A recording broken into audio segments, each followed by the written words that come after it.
السلام عليكم ورحمة الله وبركاته أصدقائي وزملائي الأعزاء، أخباركم إيه؟ يا رب تكونوا بخير. إن شاء الله النهاردة هنتقابل في درس جديد ومعلومة مفيدة. في منا اللي بيسمعها لأول مرة وفي منا اللي يعرفها كويس. لكنها طلبت مني إزاي بختار الواقي بتاع الأنف، الماسك. تمام، كلنا طبعا عارفينه بتنوع أشكاله وأنواعه، وإيه هي الاشتراطات اللي المفروض أقوم بيها علشان الماسك ده أو واقي الأنف ده يقوم بدوره خير قيم، وايه هي السلبيات اللي المفروض ما اعملهاش علشان احافظ على الماسك بتاعي من التلف. تابعوني النهارده ان شاء الله في الحلقه هنعرف معلومات تفيدنا. طبعا المعلومات في ناس تعرفها في ناس ما تعرفهاش كويس. انا بقولها للناس المبتدئين، الناس اللي ما عندهمش خبره، الناس اللي بيقولوا الف ب مكافحه حشرات، لكن الاساتذه على دماغي من فوق. تمام. أرجوكم اللي بيتابع الفيديو لأول مرة وبيتابع قناتي لأول مرة ما تحرمنيش من الاشتراك، تشترك في القناة عندي. لو الفيديو أعجبك ويا رب يعجبك دوس إعجاب ما تنساش، ولو في سلبية أو في مشكلة في الفيديو عرفني إيه الغلط علشان أصحح من غلطي. كلنا بنتعلم من بعض. تمام. أنا ما إن عندي معلومة عاوز أديها لك وعمري ما هديها لك وأنا عارف إن هي غلط، لكن لو عندك رأي تاني عادي خالص بعرفني في الكومنت وانا هرد على حضرتك. تمام. تابعوني وان شاء الله هتلاقي معلومات قيمة وهتفيدك بإذن الله. بسم الله الرحمن الرحيم. ان شاء الله النهاردة يا جماعة في الدرس هنتكلم عن واقي الأنف او الماسك. تمام. احسن الانواع في السوق هو الماسك 3M امريكي كويس. 2 فلتر، ده فلتر وده فلتر. تمام. طبعا اغلبيتنا ما يعرفش الفلتر ده بيبقى مكون من ايه من جوه. بيبقى مكون من كربون، ببساطه اللي هو الفحم. تمام. ذرات بالميكرون، يعني ذرات دقيقه جدا مترصه جنب بعض. تمام. حبيبات ناعمه جنب بعض، ذرات كويس. طبعا احنا اتفقنا ان هو 2 فلتر. في ماسكات تاني بيبقى فلتر واحد بس، بيبقى في المقدمه. في المقدمه هنا بيبقى فلتر، ده 2 يعني في 2 مجرى هواء. لو شفنا ده مجرى هواء اهو جاي من واخد من الفلتر ده، والتاني في مجرى هواء برضو واخد من الفلتر ده. تمام كويس. السلبيه في الماسك ده حاجه، السلبيه لو جزء واحد فلتر تلف يبقى الماسك كله تلف. محدش يقنعني ان لو فلتر واحد تلف ممكن اشتغل بالفلتر التاني. هقوله لا وغلط. ليه؟ احنا دلوقتي عارفين ان هما 2 مدخل هواء، ده مدخل هواء وده مدخل هواء، بيغذي من الفلتر، كل فلتر بيغذي مدخل هواء كويس. فاصبح ده لو تالف بايظ مش قايم بوظيفته، ريحه المبيد هتخش لي من منفذ الهواء اللي جوه، دخل جوه الماسك كده اصبح ملوش لازمه كويس. فده العيب. اسف. ده العيب اللي اغلبنا بنقع فيه.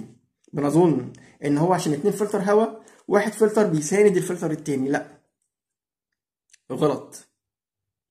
ممكن اقول لك لو هو الفلترين على منفذ هواء واحد اقول لك ماشي ممكن، لان الاتنين واخدين من منفذ هواء واحد. لو واحد مش موجود التاني يقوم بنفس الوظيفة، لكن في الحالة بتاعتنا دي ما ينفعش، لان الاتنين تغذية هواء من مكانين مختلفين، ما ينفعش كويس. حاجة تاني، الماسك بيتلبس امتى وبيتقلع امتى؟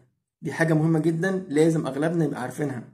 الماسك اول حاجة بتتلبس اول ما اخش الاوردر بتاعي اقول بسم الله الرحمن الرحيم، ابدا البس الماسك. تمام. قبل ما افتح المبيد بتاعي وقبل ما اجهز الرشاشه بتاعتي لازم الماسك يبقى ملبوس، لابسه كويس. تمام. طب ازاي اختبر الماسك بتاعي؟ ازاي اختبره؟ في ناس بتعمل ايه؟ فكره هم بيعملوها، بيبقى لابس الماسك بيقرب منه بيرفين كويس. لو هو لابس الماسك وشم البرفين يبقى في مشكله عندك هنا، في مشكله، الفلتر مش ملبوس، مش مقفول صح كويس.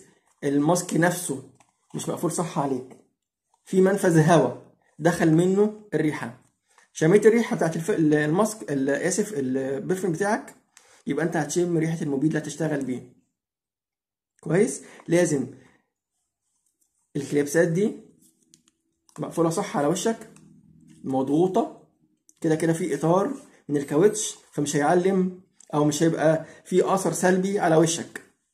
كويس. نلبسه يبقى كاتم، انا كده كده مش قلقان، ان كده كده هشم الهواء بتاعي عن طريق الفلترين، فما اقولش ان انا هقفل واكتم نفسي. لا، مش هتكتم نفسك ولا حاجه، الفلترين شغالين تمام وبيأدوا الوظيفه كويس جدا، دي ما فيهاش مشكله. المشكله انك انت تبدا تبقى مهوي الماسك على وشك، يعني عشان ما يحزش في الوش ويعلم. تمام. انا خايف على وشك يعني. خايف على وشك. لا، انت ما تخافش على وشك قد ما تخاف على الرئه بتاعتك ومخك.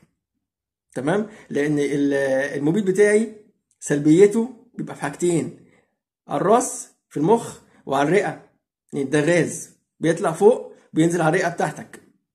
الوش انت كده كده بتغسل وشك وزي الفل وبيطلع بيرجع عادي خالص، مفيش مشكله. تمام. لكن ده ما يهمنيش خالص، انا بيهمني احافظ على سلامتي واحافظ على سلامه الطقم اللي معايا. تمام. معايا فني، معايا مهندس، لازم احافظ عليهم وعلى سلامتهم. لازم اعرفهم ايه الصح وايه الغلط عشان ما يقعوش فيه، علشان لما انا اعلم واحد ده هيعلم ده وده يعلم ده، وهتبقى صدقه جاريه لحضرتك. يبقى انا على اعلم صح. كويس. فانت حضرتك لما تيجي تلبس الماسك بسهوله جدا يبقى على وشك وقافل قفله كويسه جدا، مضغوط كويس. طبعا لاحظ وانا بتكلم معاك ما ينفعش يبقى الماسك على وشي وانا بكلمك، ما ينفعش. ده برضو عيب احنا بنقع فيه، غلطه كبيره جدا احنا بنقع فيها. تمام. هتلاقي منا اللي بيكح، هتلاقي منا اللي بيعطس، هتلاقي منا اللي بيتكلم زميله وهو لابس الماسك. ده غلط غلط غلط. انا كده ببوظ الماسك مني. ليه؟ احنا اتفقنا ان الماسك ده الفلتر بتاعه مصنوع من الكربون بحجم الذرات ميكرون، حاجه بسيطه جدا جنب بعض. كويس. تخيل حضرتك لابس الماسك وهو اقرب جزء منك على وشك على طول. كويس.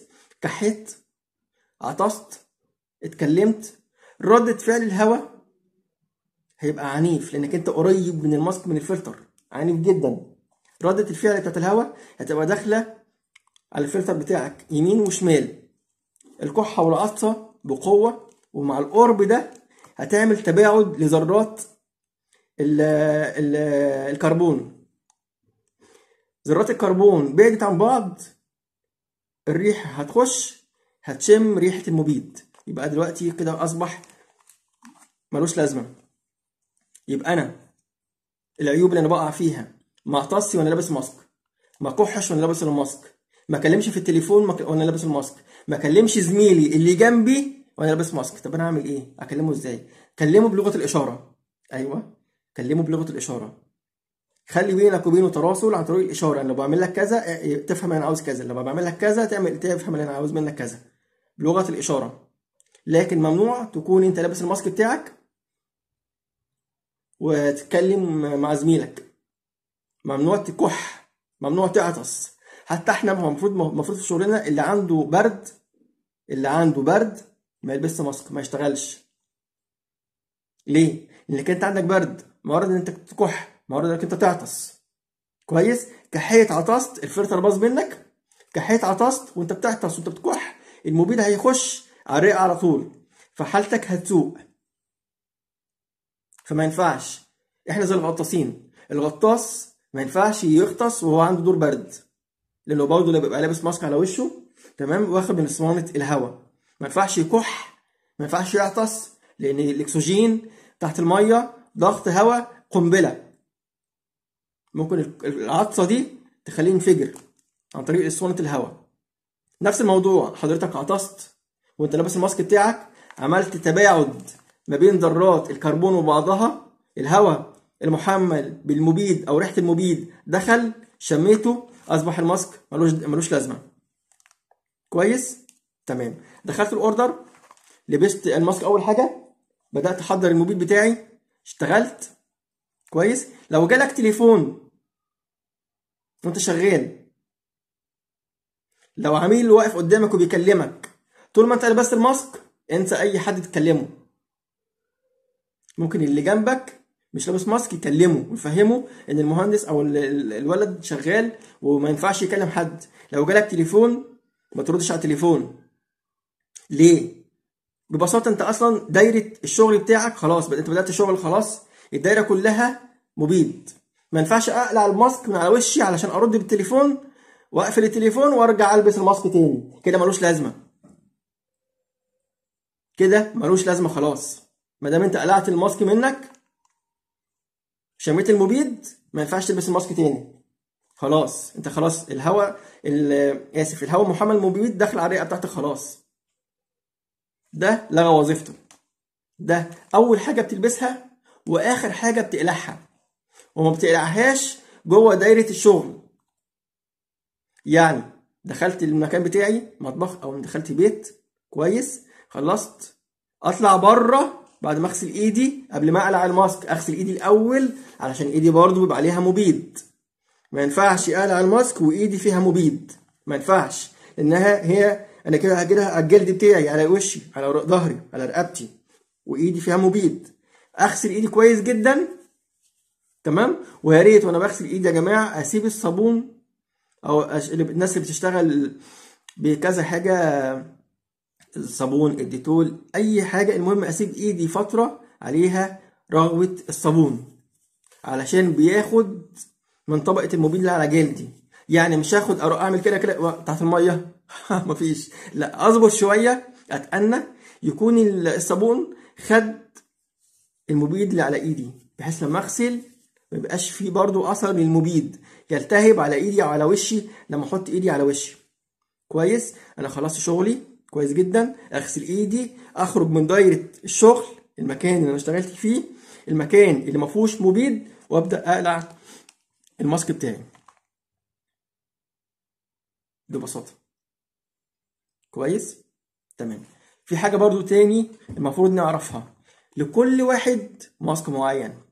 ما ينفعش ادي الماسك ده لزميلي، ما ينفعش ادي الماسك ده اللي طالع شغل خد الماسك ده اطلع بيه، ما ينفعش، بحكم ان ده بتاعي، تمام. فانا تمالي على طول شغال بيه، تعبان مش تعبان انا لابسه لانه بتاعي، مش عادي حد. لكن ممكن في المره اللي بديها لزميلي انا كنت تعبان، زميلي يلبسه يتعب مني، او انا اديته لزميلي خدته من زميلي تاني انا تعبت من زميلي، ما ينفعش، تمام. ده ما ينفعش. لكل واحد ماسك معين ما يغيروش، تمام. يبقى احنا دلوقتي عرفنا ايه الصح وايه الغلط. الماسك اول حاجه بنلبسها ممنوع نتكلم، ممنوع نكح، ممنوع نعطس، تمام.